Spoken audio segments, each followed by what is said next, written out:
జరిగిన కడప నగరపాలక సంస్థ జనరల్ బాడీ సమావేశంలో కళాక్షేత్రం, వైఎస్ఆర్ ఆడిటోరియం, అంబేద్కర్ భవన్, పాత మున్సిపల్ కార్యాలయ స్థలాన్ని పీపీపీ పద్ధతిలో అమ్మకానికి ప్రతిపాదనలు సిద్ధం చేయడం వెనుక జరిగిన లోపాయికారు ఒప్పందాలపై సమగ్ర విచారణ జరిపించి బాధ్యులపై చర్యలు తీసుకోవాలని సిపిఐ జిల్లా కార్యదర్శి చంద్ర డిమాండ్ చేశారు.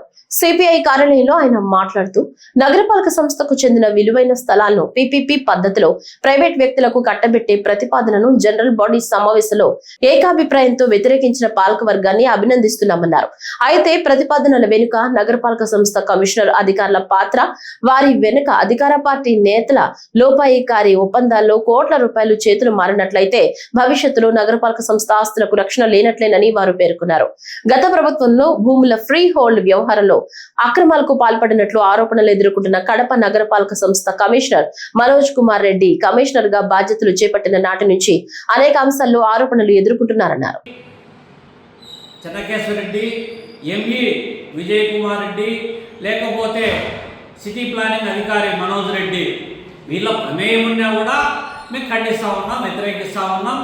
ఆ విధమైనటువంటి ప్రిపరేషన్ ఉంటే, ఆ విధమైనటువంటి పక్కా ప్రణాళికతో దీంట్లో కొట్టేయాలనేటువంటి ఆలోచన ఉన్నట్లయితే తక్షణం వీళ్ళపైన విచారణ జరిపించాలి.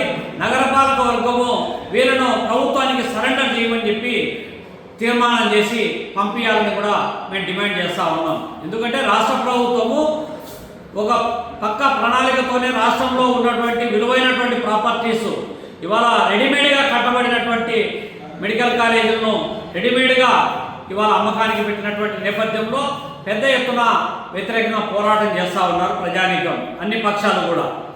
ఈ క్రమంలో స్థానికంగా ఉన్నటువంటి నగరపాలక సంస్థలో ఉన్నటువంటి ప్రాపర్టీస్ను ఈ విధంగా పీపీపీ మోడల్లో తీసుకురావడం అనే దాన్ని చాలా దుర్మార్గమైనటువంటిది.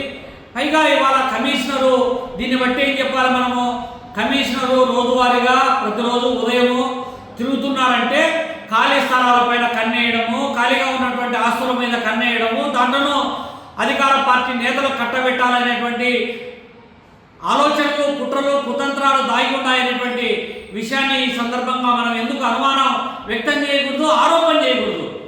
కాబట్టి మరి కమిషనరు ఈ విధమైనటువంటి వైఖరి తీసుకుంటా ఉన్నాడంటే దీని వెనకల అధికార పార్టీ నేతల హస్తము, ఆలోచన ఉంది అనేటువంటి విషయాన్ని ఈ సందర్భంగా గుర్తు చేస్తా ఉన్నాం. ఎందుకంటే ఇప్పటికే పాలకవర్గం ఏదైనా కావచ్చు, జెడ్పీ పాలకవర్గం కూడా ఇవాళ వైసీపీ, కానీ విలువైనటువంటి ప్రాపర్టీసు 2 స్థలాలుంటే దాంట్లో కేవలం 1.5 కోటి, 2 ఎకరాల 100,000 కోట్ల విలువ చేసే ప్రాపర్టీలో 1.5 కోటితో ఏ విధంగా కాంప్లెక్స్ కడతారో, ఆ కాంప్లెక్స్లో ఏ విధమైనటువంటి డెవలప్మెంట్ వస్తుంది, ఏ విధంగా జెడ్పీ ఆదాయాన్ని పెంపొందించగలుగుతారు.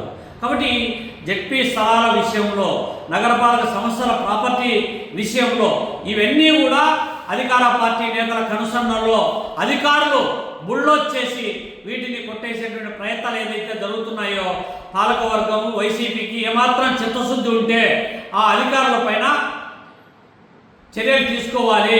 పాలకవర్గము ఆ అధికారులను సరెండర్ చేసేటువంటి చర్యలకు ముమ్మరం చేయాల్సినటువంటి అవసరం, బాధ్యత ఉంది. అట్ట కాకపోతే మాత్రం ప్రజాక్షేత్రంలో అధికారులను, అధికార పార్టీ నేతలను, పాలకవర్గాన్ని కూడా కారణాలు చేసేటువంటి పరిస్థితి వస్తుందని చెప్పి హెచ్చరిస్తా ఉన్నాం.